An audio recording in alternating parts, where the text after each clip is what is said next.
shall now take you with us on an expedition into the wilds of Africa and endeavor to impart something of the thrill and wonder with which we beheld the marvels unfold. Opening on a cheery note, we first see the passengers on the steamer from Mombasa whiling away the time.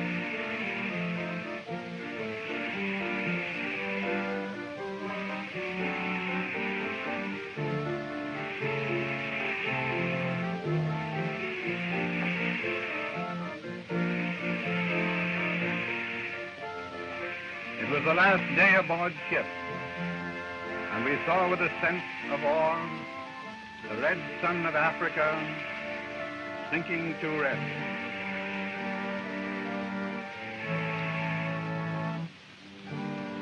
Next morning at Mombasa, the doorway to the land of strange places, people and things, Africa.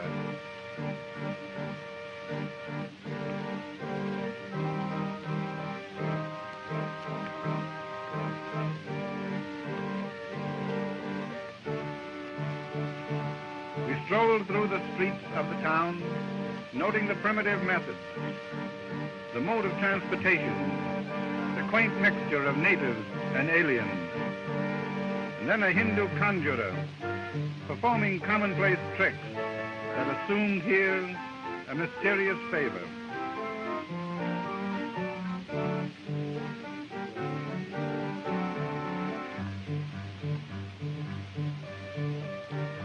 The wise boy, he knows how it's done.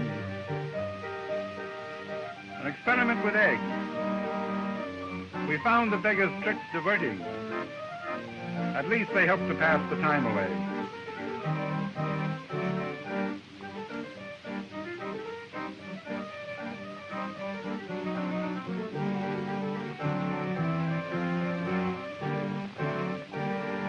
Two shy little members of the audience. The old cup and ball trick, but with eggs. Also chickens. Watch him tear them apart and make two out of one. Rather clever, we thought.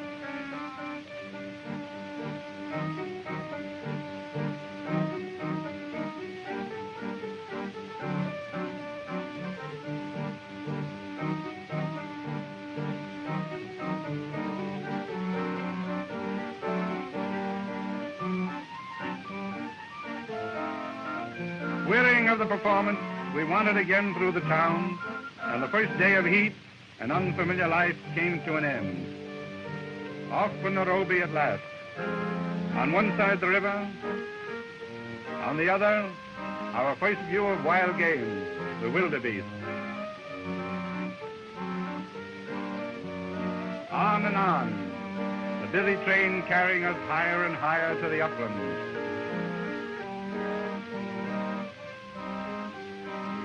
Stable cows. We found they were as speedy as they were awkward.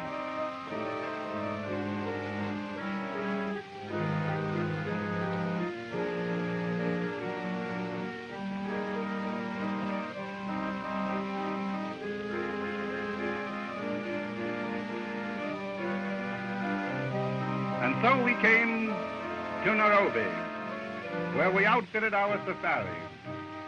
Now a bustling hive, but 30 years ago, just a trading post in the wilderness. Primitive customs, a town of strange mixtures, modern hotels, native huts, unlike any other community in the world. The heat played havoc with our film, as you will observe.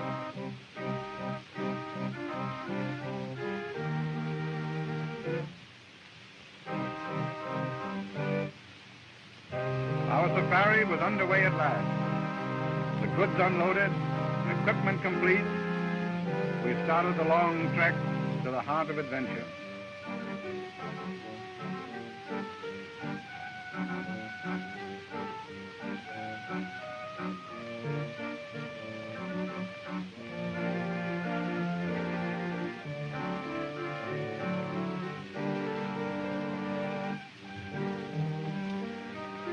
Our wagons had 4 wheels,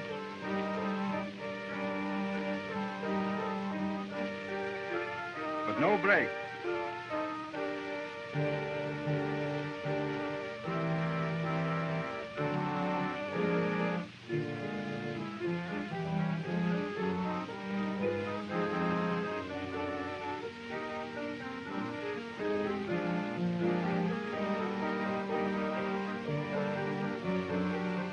Cracking his paw.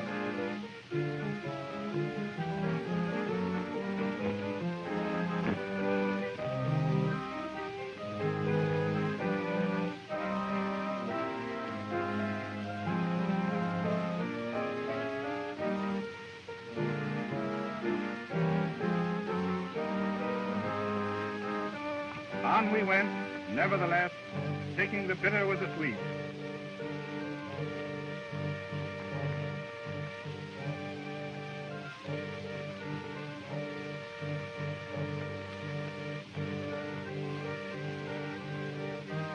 But we were a bit soft yet, and decided we had enough for the first day. So we pitched camp.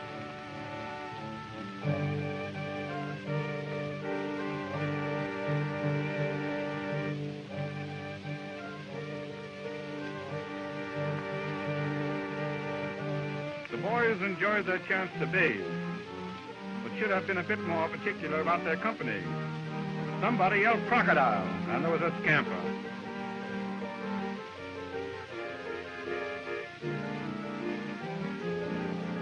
Two straggling walk carts suggested a savory addition to our provisions.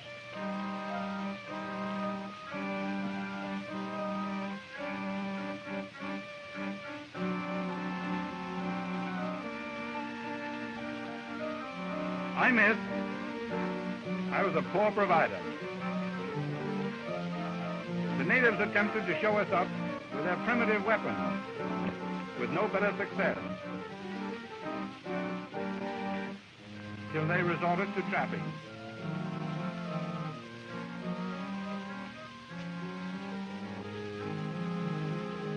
The following morning, we were told of a man-eating crocodile in the neighborhood that had developed an annoying appetite for dark meat. He had recently devoured a woman from a neighboring tribe. We saw one of the beasts on the bank.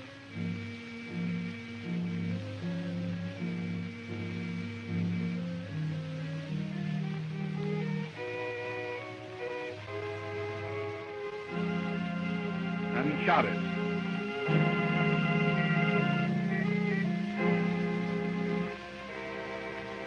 A post-mortem disclosed he was the very one we were after.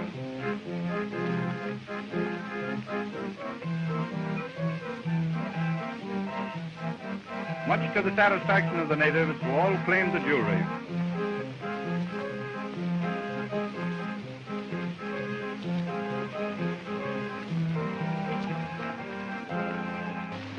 It looked like a crocodile paradise.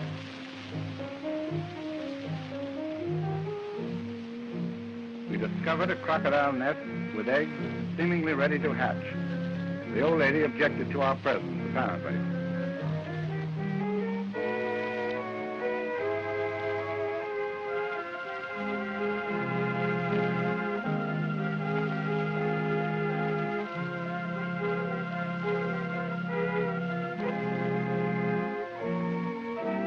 Talk about your incubators. Millions of baby crocodiles, harmless enough now, but I fancy not so pleasant when they grow up. The old lady and gentleman resented our intrusion. Crocodiles promised an exciting day's sport.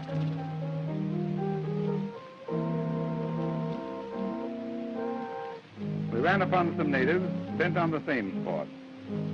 However, they had their own peculiar way, and we watched with interest as they baited their hooks.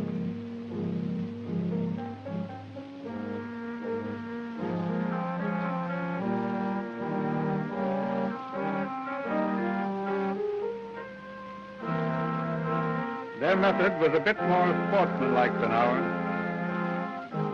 It at least gave the beast a fighting chance.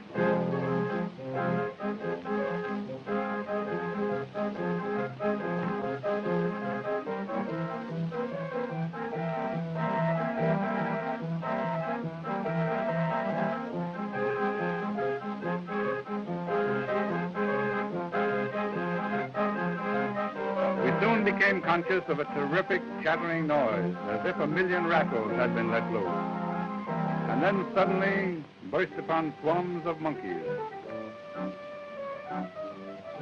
It was a real surprise to see monkeys swimming like fish.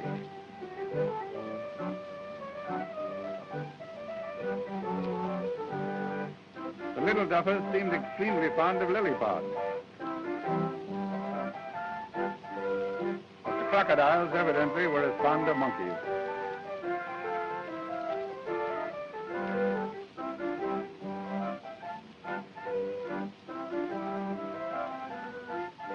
Some of the odd specimens attracted us, so we went ashore to secure them for our collection.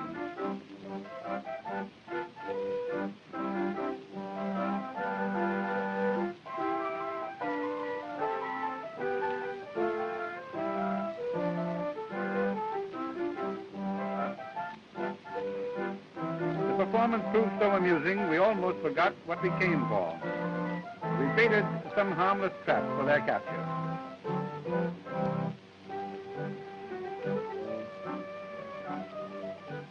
Mama and baby were watching father's foolish antics from a place of safety.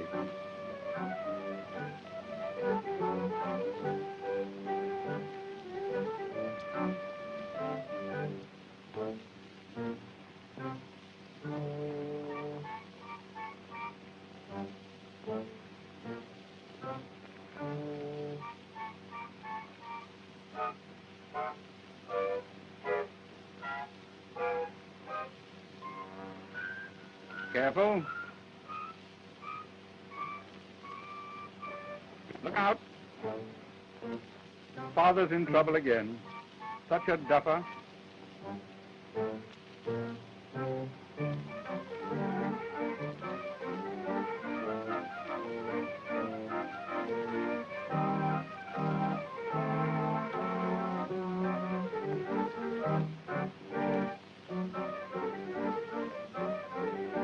Such torrid language.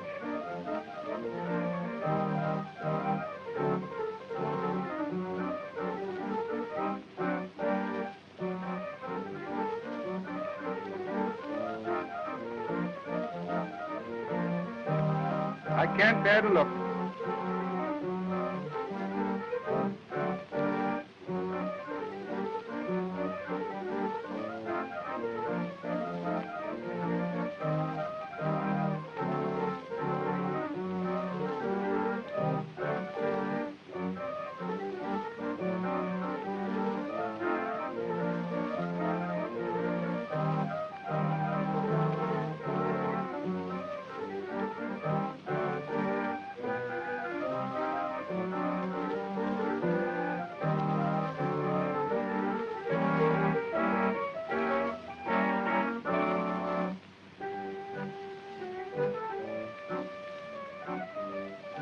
Swain was for the quickest way, but I preferred a less barbarous method.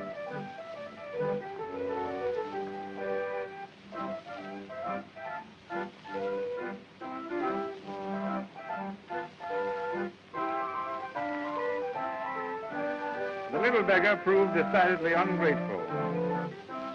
In fact, he gave me the raspberries.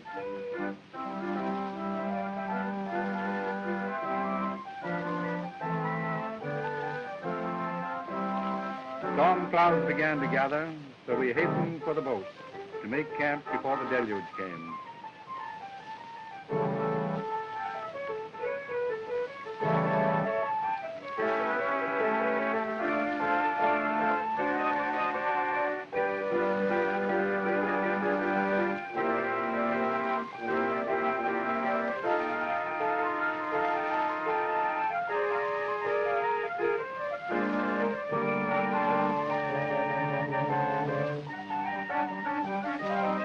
It was a real tempest.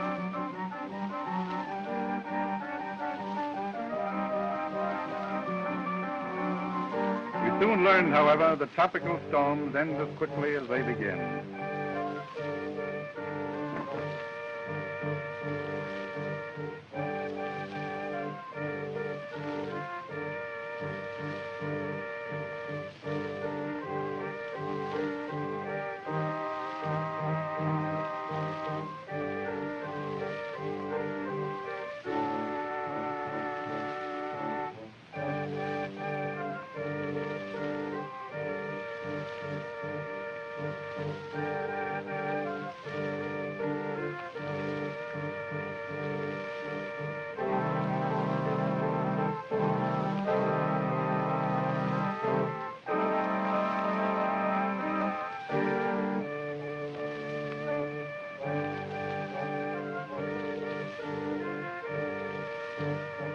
As an aftermath of the storm, we encountered swollen streams and muddy roads. However, plenty of manpower pulled us through.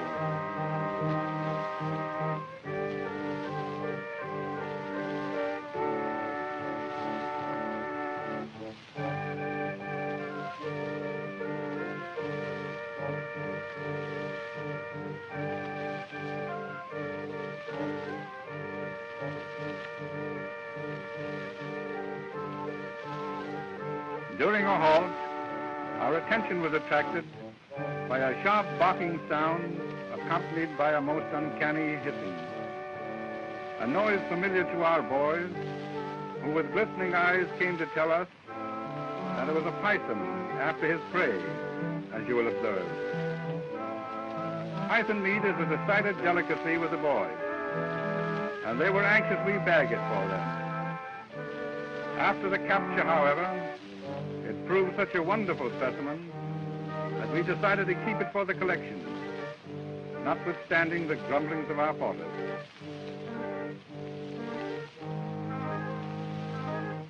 The python's tidbit was a queer little creature resembling a lemur. He was such an interesting specimen that we determined the python should be cheated out of his dinner. The python, however, was as bent upon securing his meal as we were in preventing it.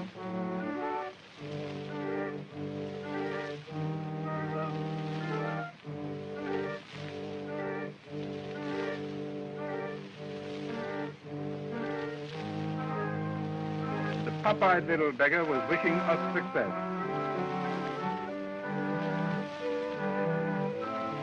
The constricting powers of a python are dependent upon his obtaining a secure tail hold. Without it, he is quite helpless.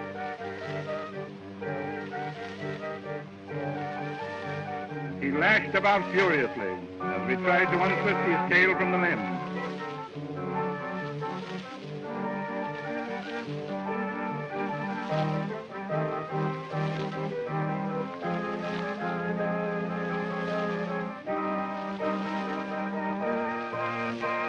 Finally, we were forced to cut down the limb.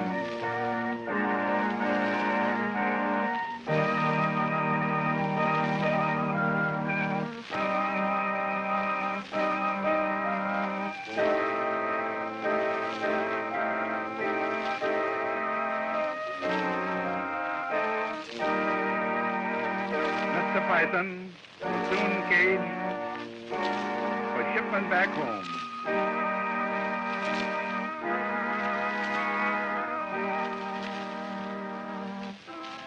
Popeye became quite a favorite in camp.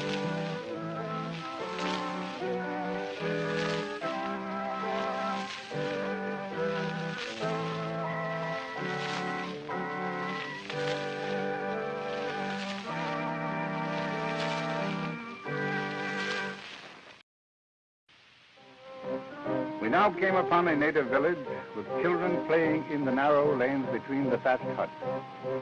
In their habits, they were very much the same children as you would find anywhere else. A primitive way of preparing posho, which is an important item of food here. The African husband, not unlike some others, believes in letting the better half do the work.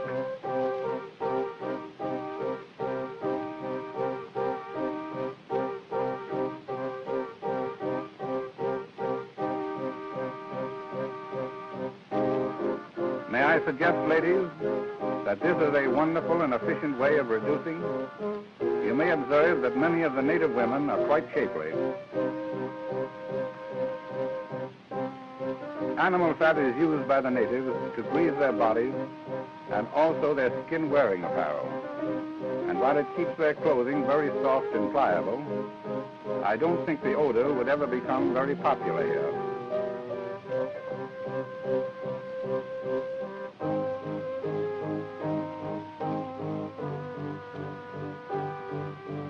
Even at play, the young African is trained to protect himself from the dangers of the jungle.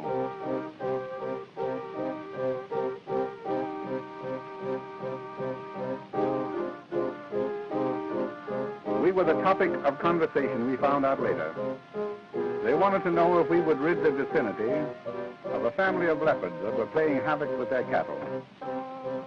The natives had not been very successful with their leopard trap. And our headman recommended some improvements.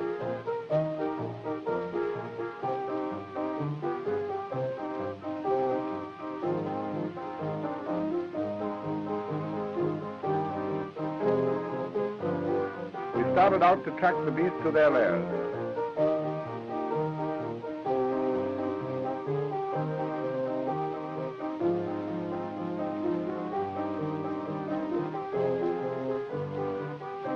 And ran upon a leopard cub, playful as a domestic kitten.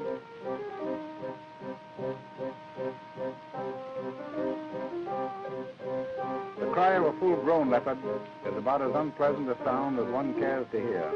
It sent a chill down my spine when I heard it for the first time.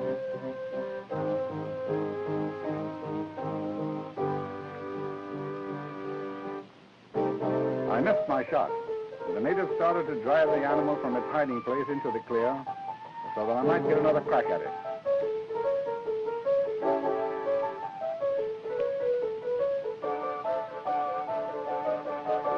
Out it came like a flash of tawny light, and I pulled the trigger.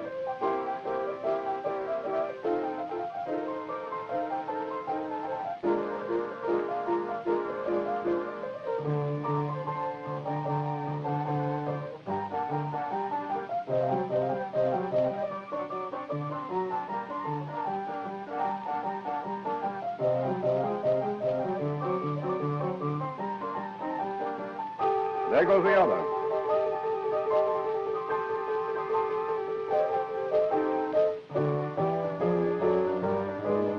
In they went,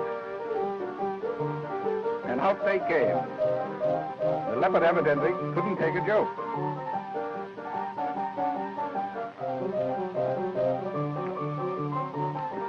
Turned by a shot, he made straight for the trap.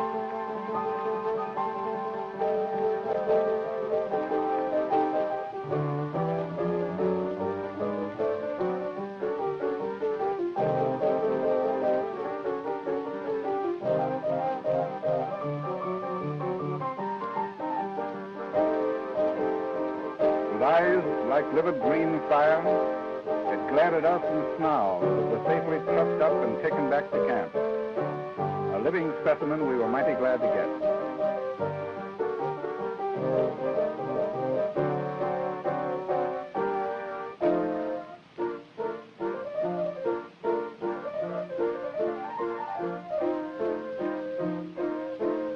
Caged and ready for shipment, a beauty, but furious at his confinement. Rid of the menace, there was joy in the village, and the celebration and ceremonial dance were in order. This may suggest the origin of some of our popular dances of the day.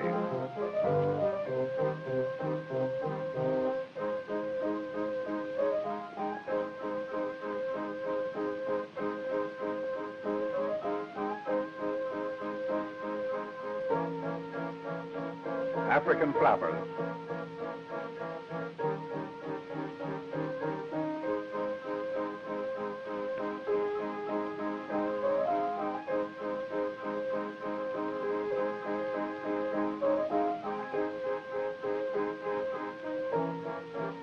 Two dusky Adonises.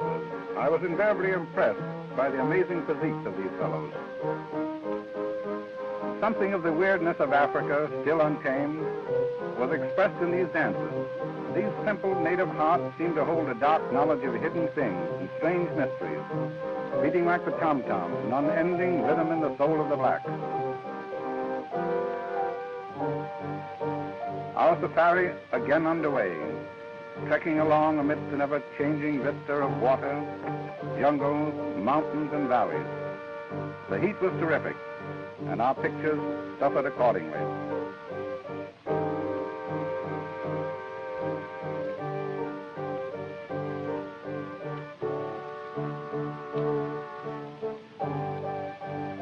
In the distance, herds of antelope and other game animals grazed. standing out against the skyline.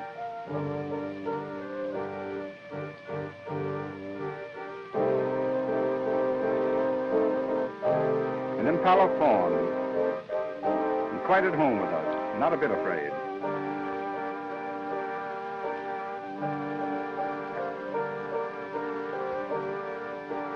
The African buffalo is considered by all big game hunters the most dangerous of beasts. Slow and majestic, they can charge with the speed of an arrow. And woe betide the hunter if his shot is misplaced. The buffalo is both tricky and vindictive. These birds are cow heron, which always accompany the buffalo. We soon learned that when we saw these birds, we were close to the African bison.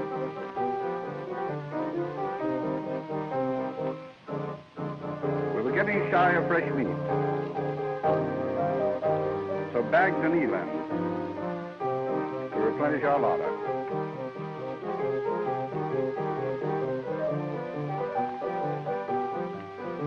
We were sure of a good dinner at any rate.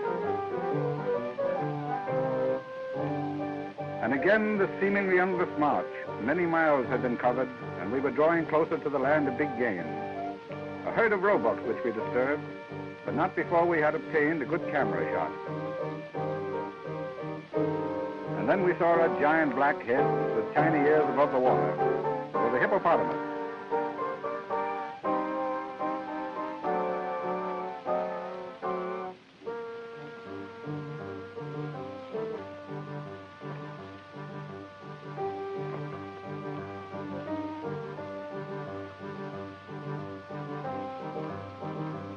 Like something unreal, goggle-eyed, monstrous, the hippos are sported in the waters of the lake. They are nocturnal feeders, but spend their days in the water.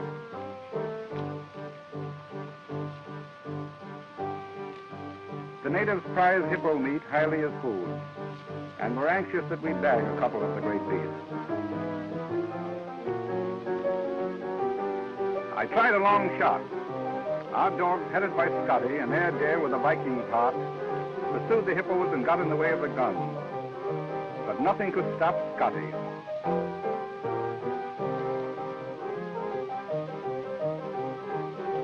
A second shot, and a tremendous threshing in the water told of a hit.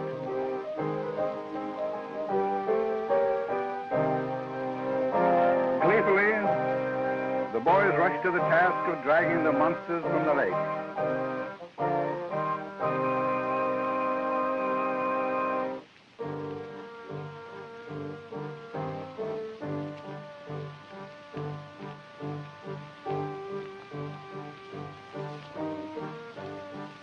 They sprang upon the dead hippo and rode him ashore for all the world like children riding a hobby horse.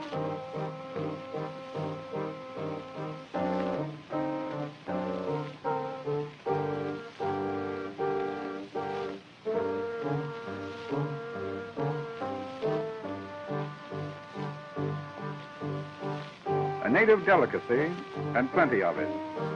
There was now no lack of fresh meat in camp.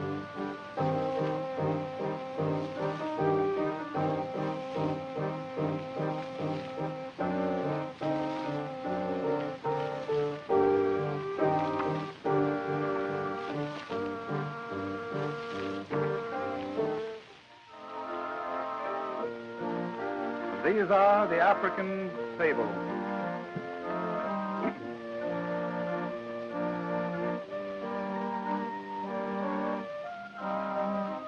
We now reached the country where game of every sort abounded. Eland kept friendly company with zebra, wildebeest, congoni, and many other of the fleet-footed varieties.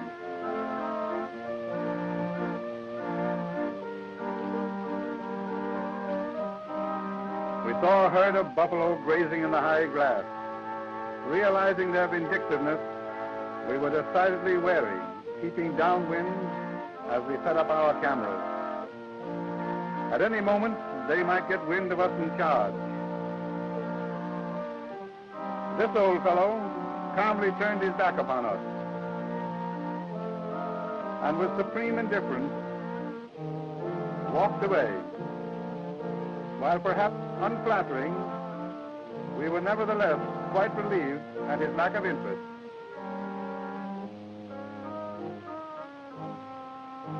The herd finally caught our scent and started to run.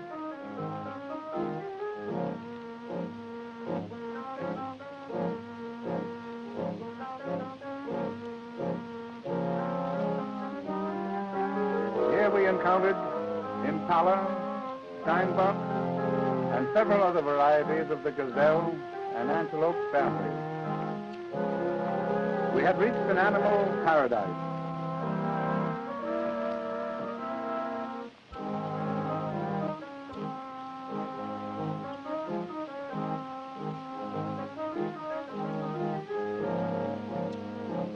Grotesque baboons stalked with their curious crooked tails across our vision.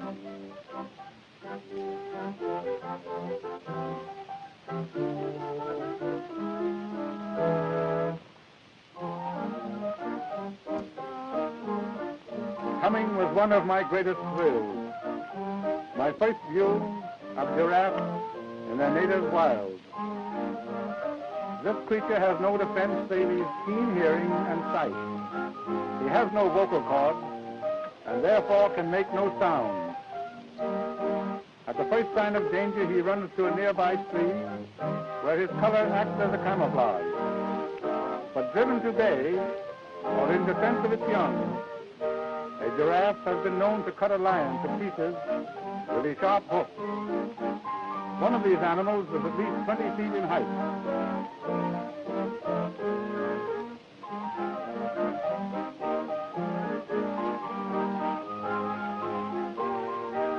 They have an awkward lope but can cover plenty of ground. One of the most beautiful shots we made on the entire trip. Seemingly, he was not at all afraid, but merely curious.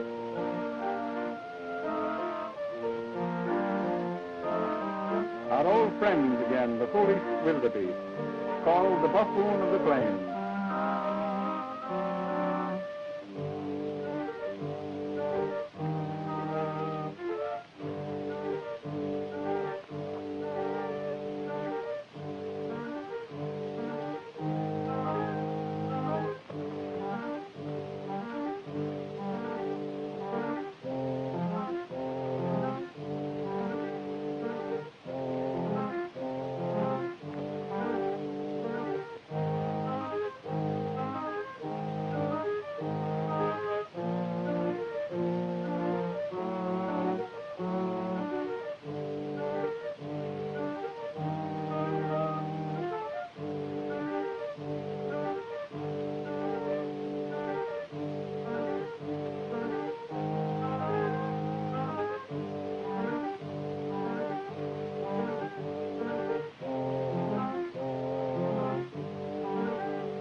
Deeper and deeper we penetrated toward the beating heart of Africa,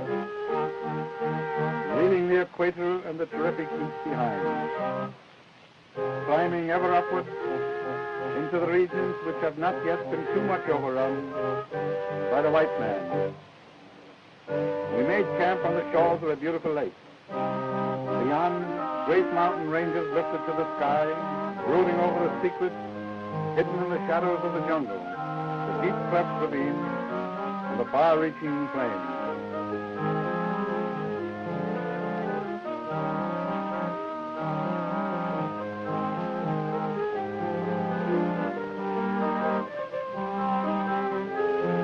Zebra and some commies.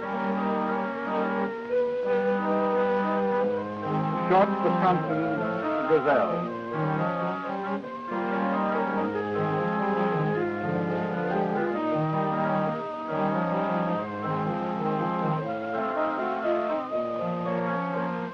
Just a lone ostrich. But from indications, she won't be lonely long. For some unknown reason, All other creatures leave the waterhole when an ostrich comes to drink.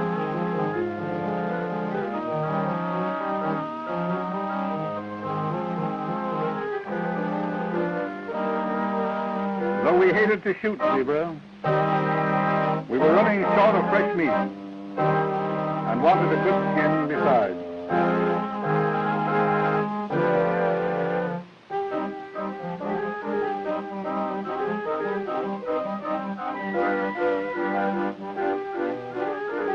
We brought down a good specimen.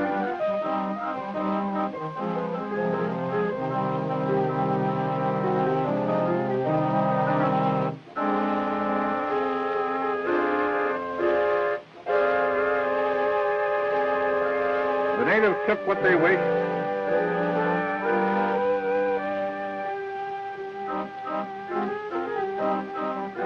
We removed the hide, and the scavengers of the air got the rest.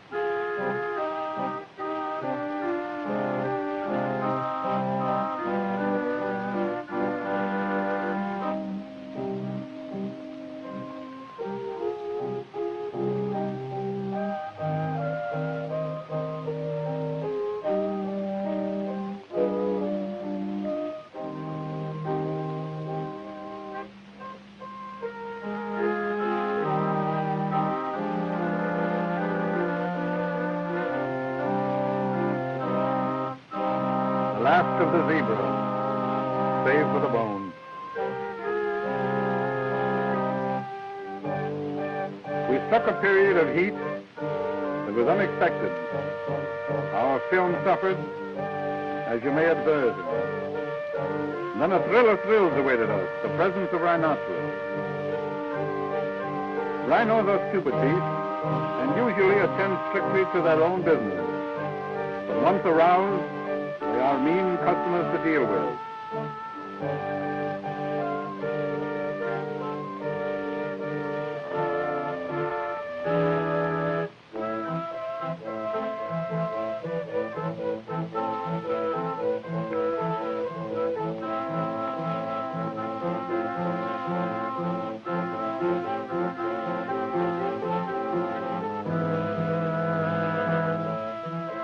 There was a moment of indecision. What would the rhinos do? The creatures are very short-sighted, but their smell, or sense of smell, is decidedly keen.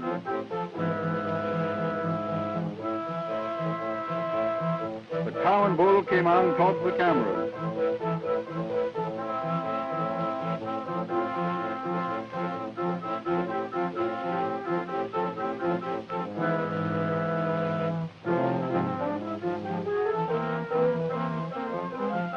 I turned one with a lucky shot.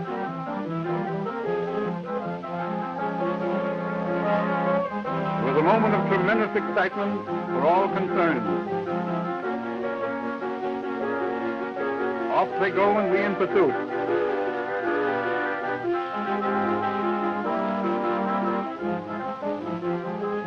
Hidden away in the thickets of thorny brush, one of them badly wounded. It was up to us to finish him.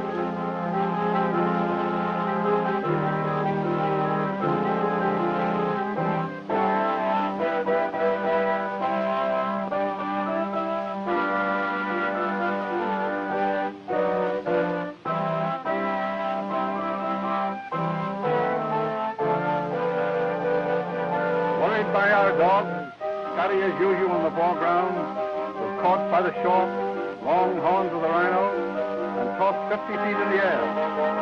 It was his last charge.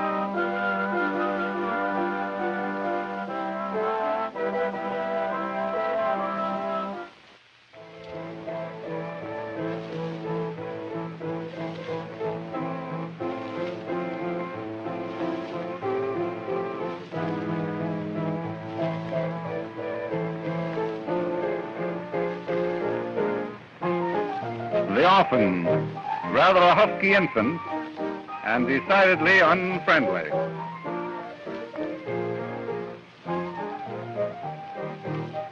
A bit awkward for a pet, but a cute little beggar.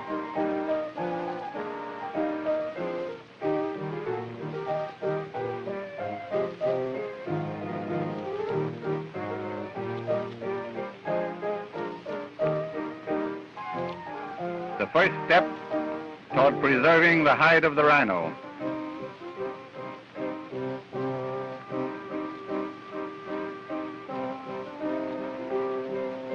And the ever-present vultures again on the job.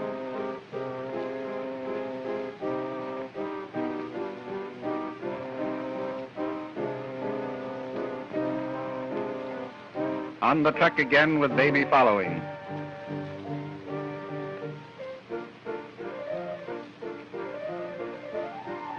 Ed Joyce, our chief cameraman, made a wager with Swain that he could pitch the tent in 30 seconds. He did it with a trick of the camera. Some speed, eh, what? The bane of our safari was Swain's radio. He never lost an opportunity to inflict it upon us. Someday, he said, he would get Hollywood.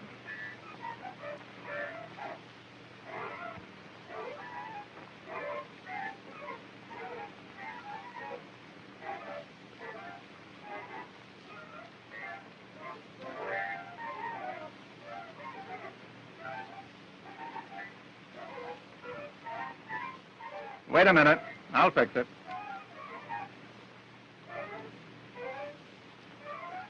I told the boy to smash the infernal machine.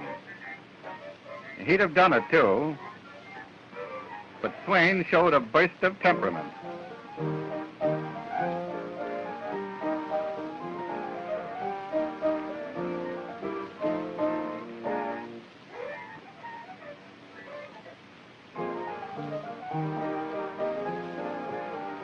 The natives had heard, however, and began arriving to listen to the white man's strange devil instrument.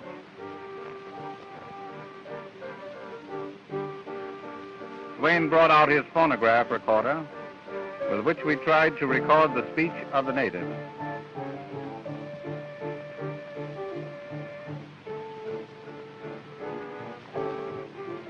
When it played back, the natives decided that we were wizards indeed, and listened with amazement to their own voices coming from the mysterious horn. They were not so much frightened as stupefied by astonishment.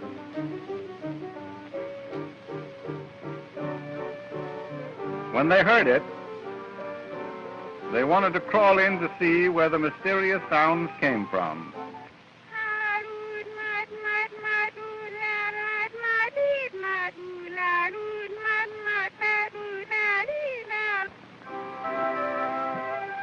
The night and the voice of the jungle with all its medley of sound.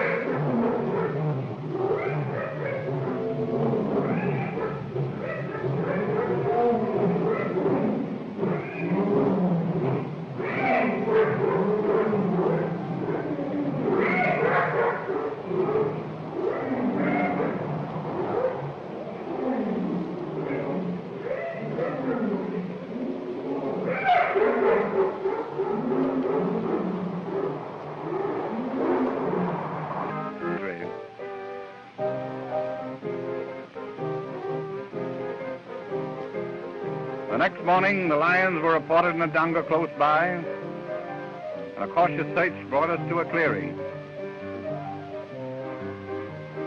where we started building our blinds.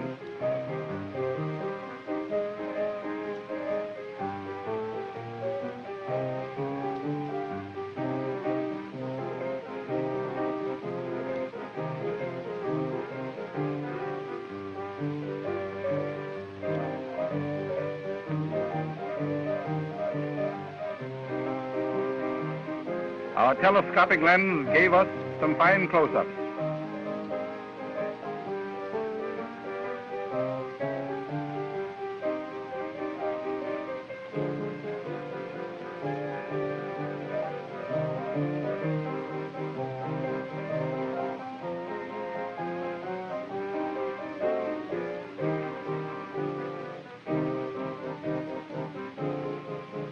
put a heifer in for bait.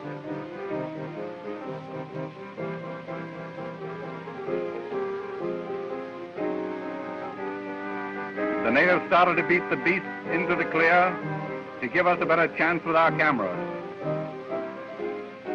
Through the thick underbrush, the lions were now plainly visible.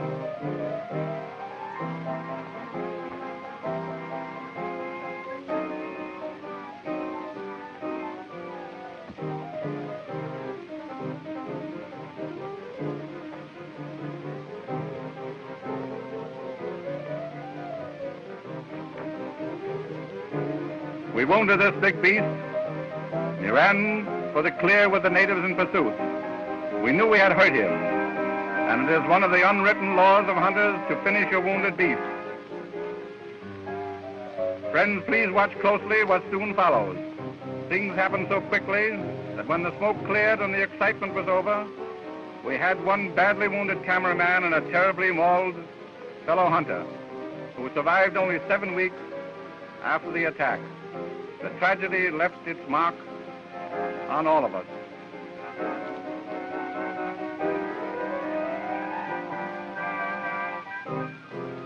Our cameraman, Ed Joyce, was on the job and exhibited more steel nerves with his camera than I did with my gun.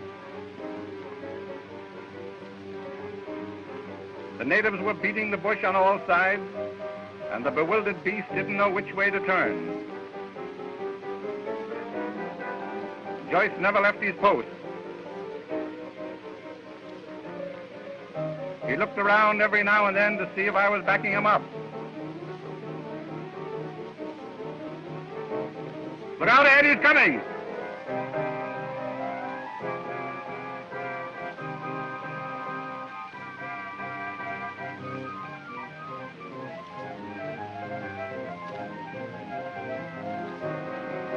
Two females came charging out, and one caught Carol unprepared.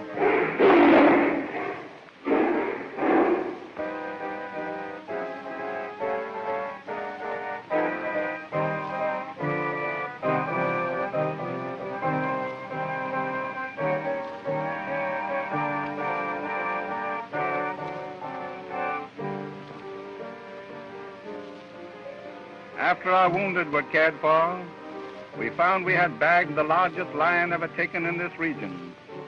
He weighed 608 pounds and measured 9 feet from the tip of his nose to the tip of his tail.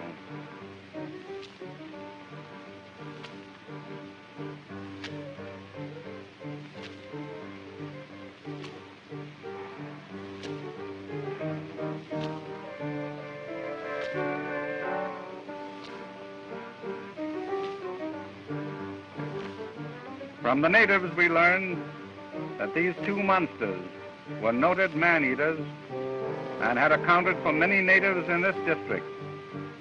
It was well rid of them.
The lion dance, celebrating the kill.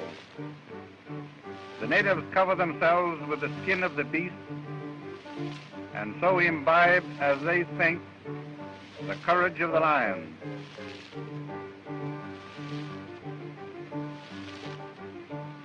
The African native is very emotional.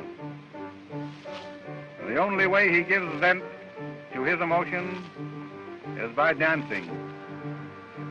Be it grief, sorrow, or happiness, he dances. And how he dances. Such a dance must be seen to be fully appreciated. But this camera record gives a very adequate idea of the strangeness of the ceremony.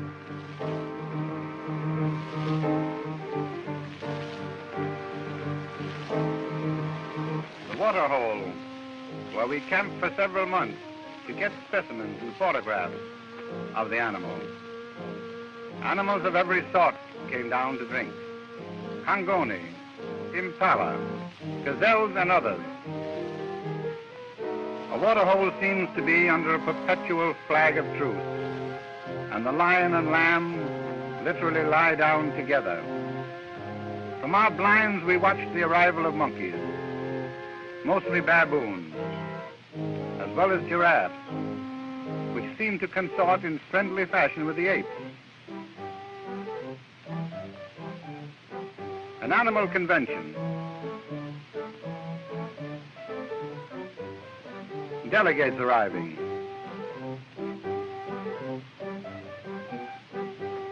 Apparently the big ape was chairman.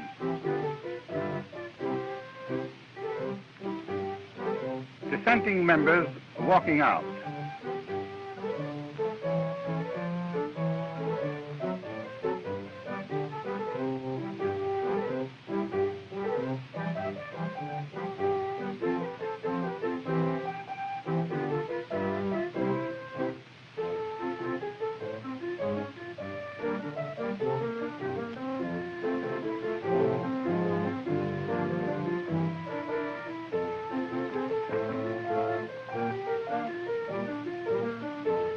Three lobbyists discussing the questions of the day.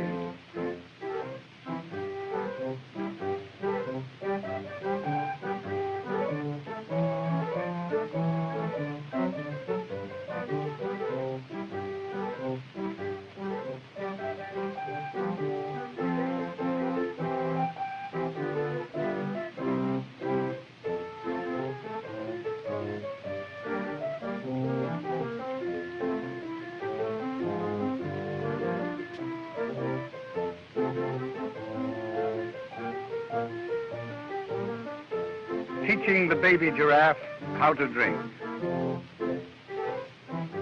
Soon a loud trumpeting told us the elephants had caught our scent.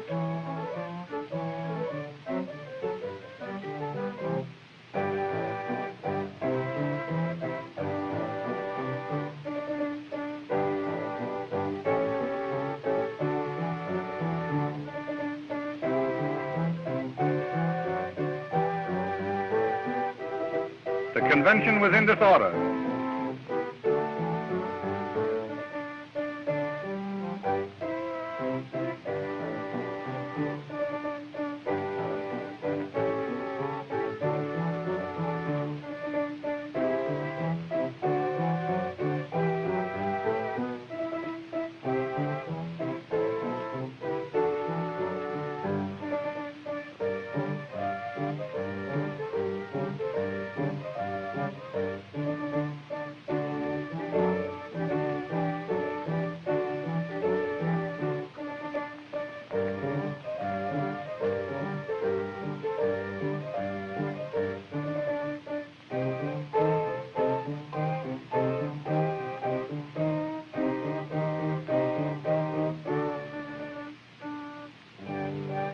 We encountered a nomadic tribe, wandering natives with their earthly belongings strapped to the beasts of burden.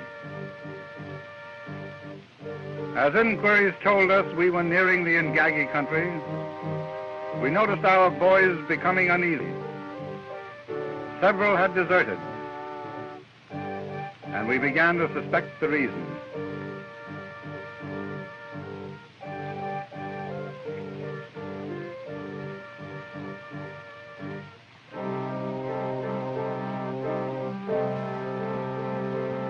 Again those aerial scavengers telling of the presence of death.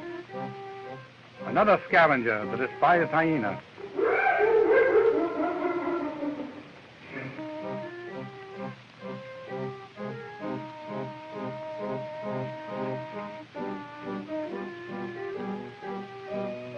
The abandoned village was a scene of desolation.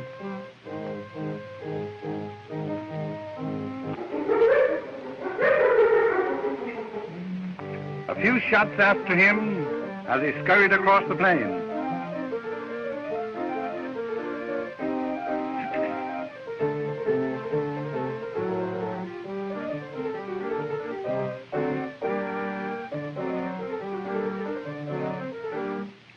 Another grave robber, the armadillo, who feasts upon the dead. Altogether, it was a merry little spot we picked to stop at. If there was a spot on earth that God forgot, this was it.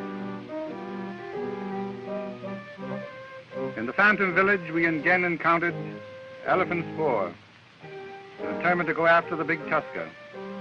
Meanwhile, Captain Swain came across an animal of such queer character that no one could give a name to it.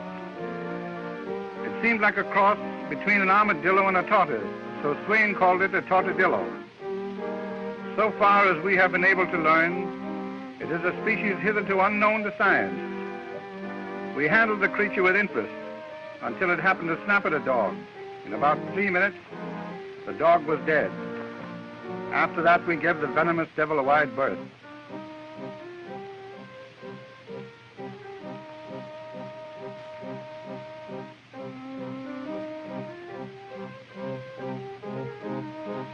Another tribe of nomads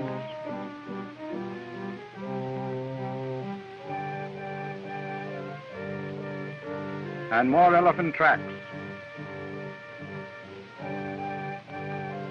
We came upon a herd of the great brutes taking a bath in the lake.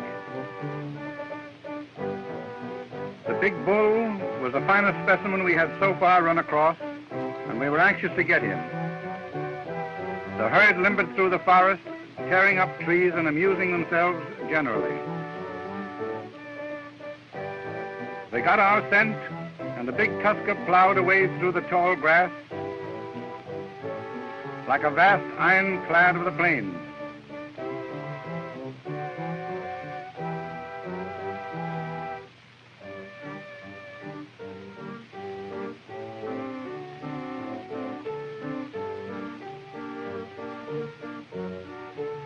Two shots with the elephant gun proved ineffective. Finally, a vital shot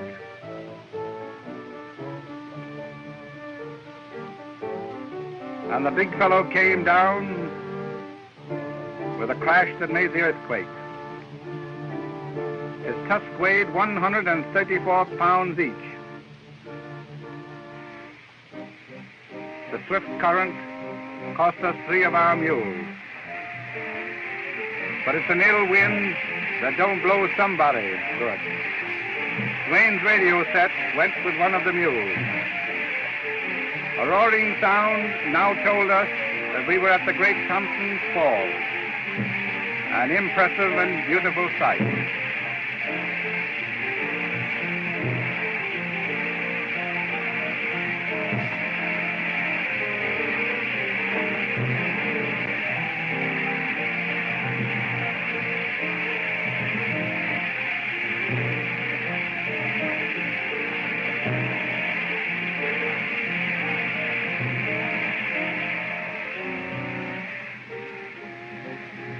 In this village, we heard 2 interesting pieces of information.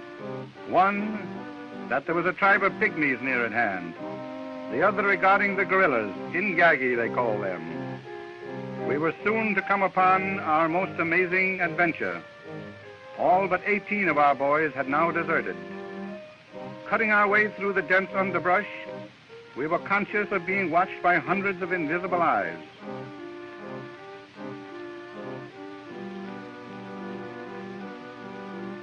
We caught a glimpse of the little fellows, wild as March hares.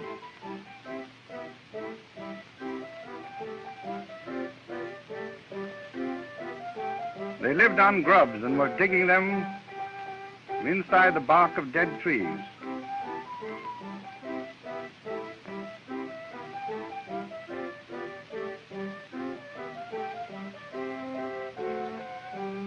One of the party tried to tempt them into the open, but they were as shy as a bevy of debutantes.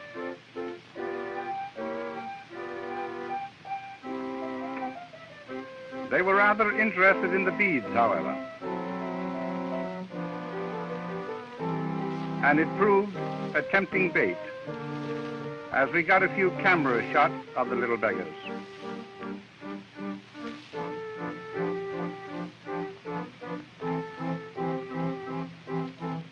Then they were off like the wind, and we never caught another glimpse of them. Months of weary trekking brought us near the mysterious region beyond the Campbell country of the Belgian Congo. Through the trees, in the saddle rocks between the volcanic mountains, we caught sight of what seemed like human beings and gigantic apes. At last we had penetrated into the heart of the Ingagi country, where no white man had ever been before. Everywhere there were strange sounds, mysterious rustling of the underbrush, chattering that seemed both human and animal. We were soon to be thrilled by what met our gaze. A company of women, unclothed, apparently living like animals, shy as reed bucks and fleet as antelope.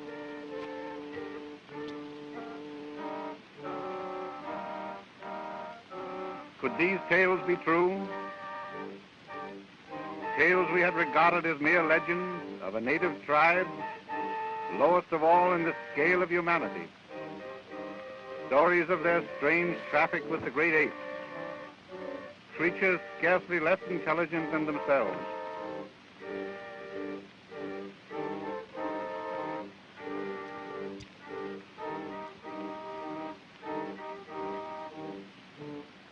In the background, you will see a gigantic Ingagi accompanying the women.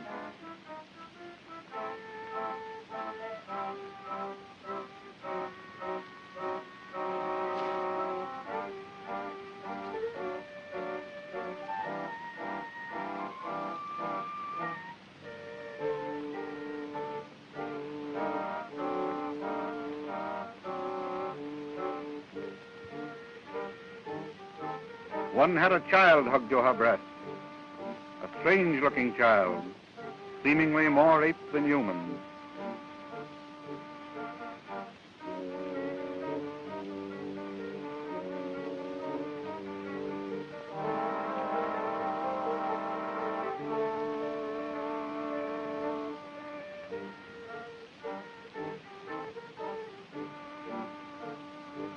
Dimly like figures from a nightmare, they stole through the forest while we watched, hardly daring to breathe.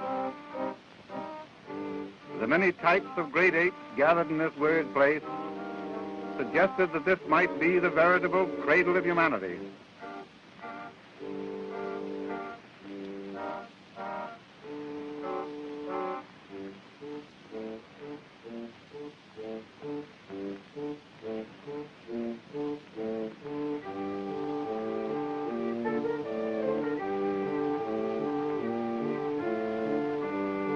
The male gorilla we found builds his nest at the foot of a tree,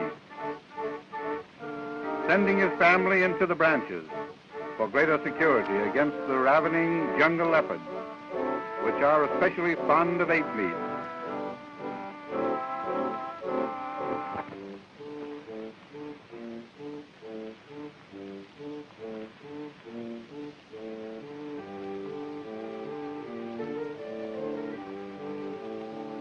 We watched and photographed.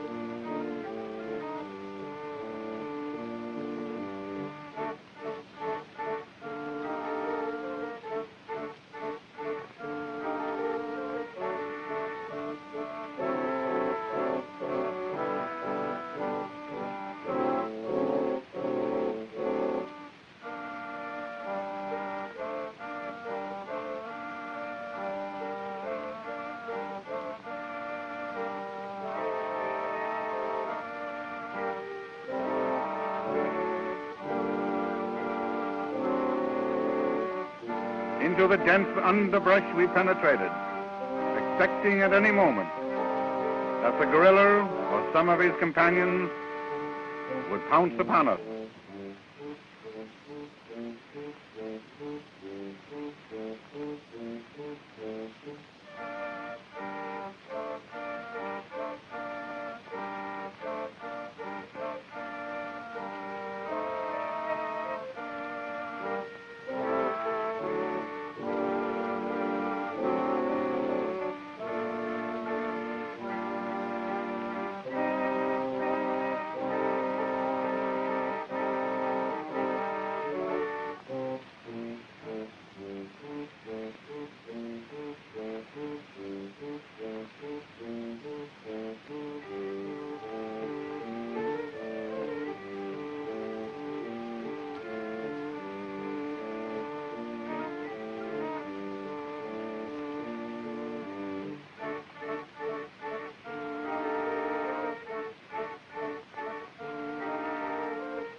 We wanted this giant specimen alive if possible. He resented our attentions rather.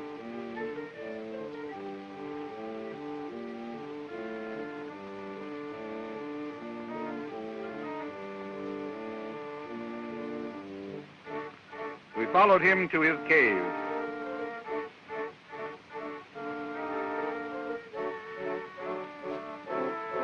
At last the animal vanished into the cleft of the mountain, and we proceeded to smoke him out.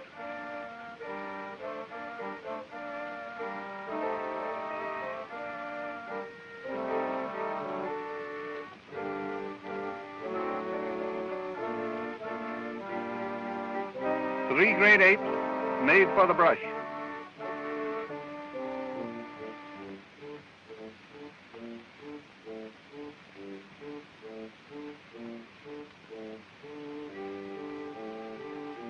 For a time they eluded us,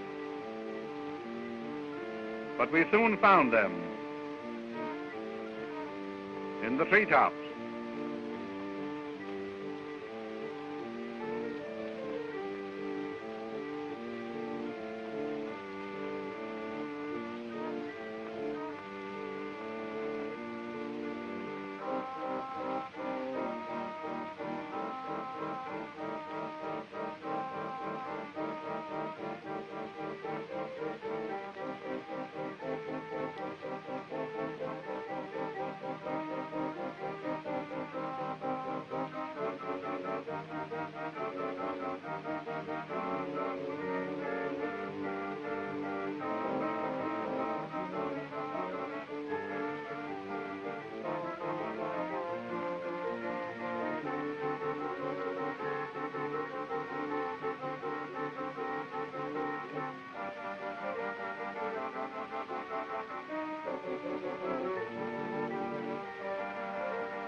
Overcome by the fumes,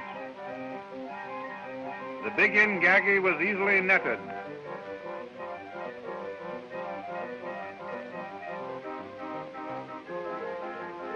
But holding him was another matter.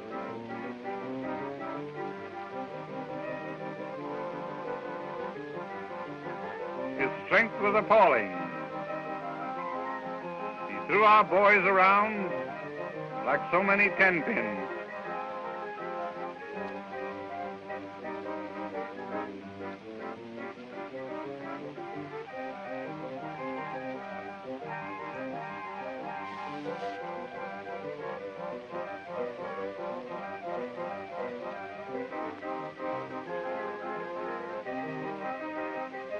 Maddened by our pursuit, he charged us.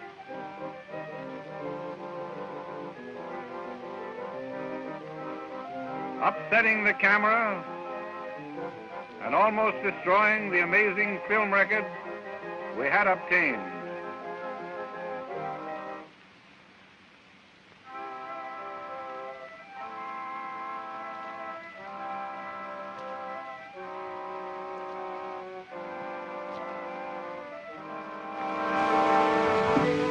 Wearied, and I don't mind saying, a bit unnerved by our first encounter with the Ingagi, we returned to camp. That night we heard strange sounds coming from the nearby village. Tom-toms and bird chantings, great bonfires illuminating the scene.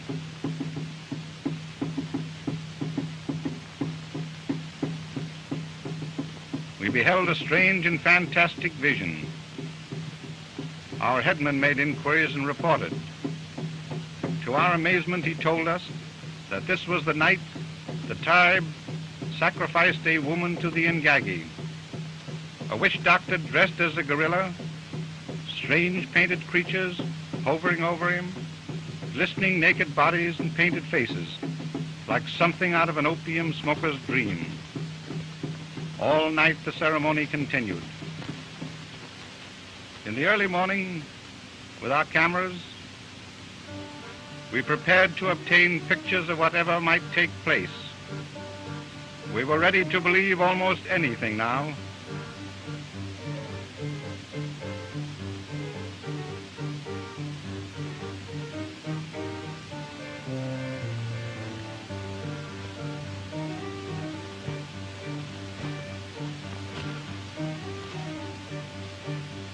And here is what we beheld. We saw the woman seated on a log, apparently resigned to her fate. We followed with the cameras, but little suspecting what was in store for us.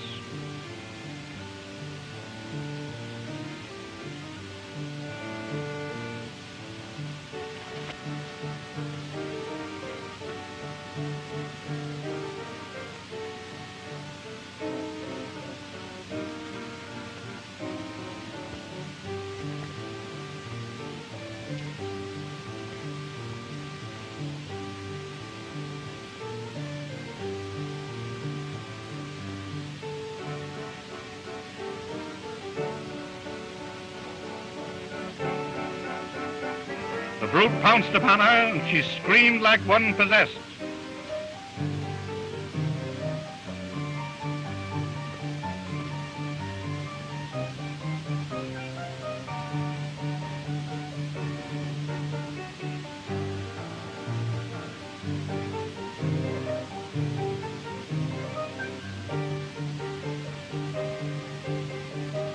Webster thought of nothing but his picture. To me, the whole thing smacked of something inhuman.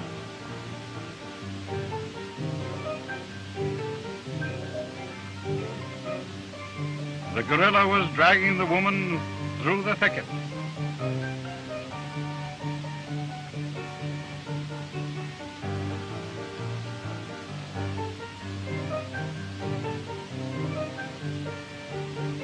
Three times, Swain attempted to shoot, but each time was deterred by the cameraman, who wanted to get it all.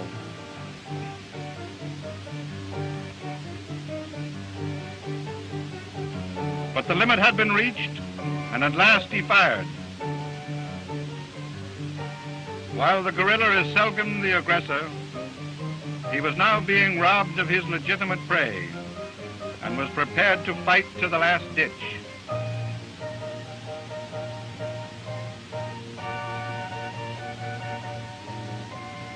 Dropping the woman, he came on with roars that seemed to shake the very earth.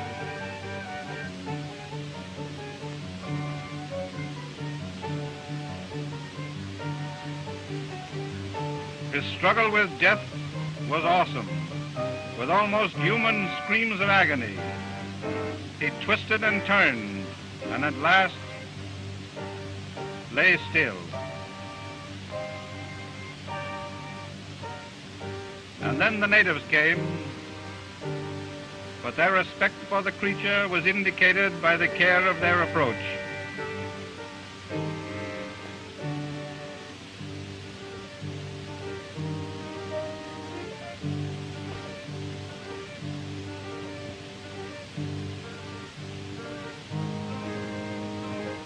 He weighed 602 pounds and stood 6 feet 1, measured 8 feet and 4 inches from the tip of the fingers of one hand to the tips of the other.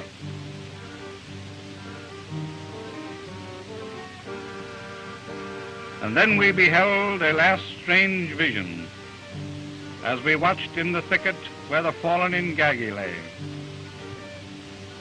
Out of the shade crept one of the rare half-human women who gazed upon the dead monster, lifted its arms and let them fall again, seemingly unable to comprehend. And then she fled into the jungle.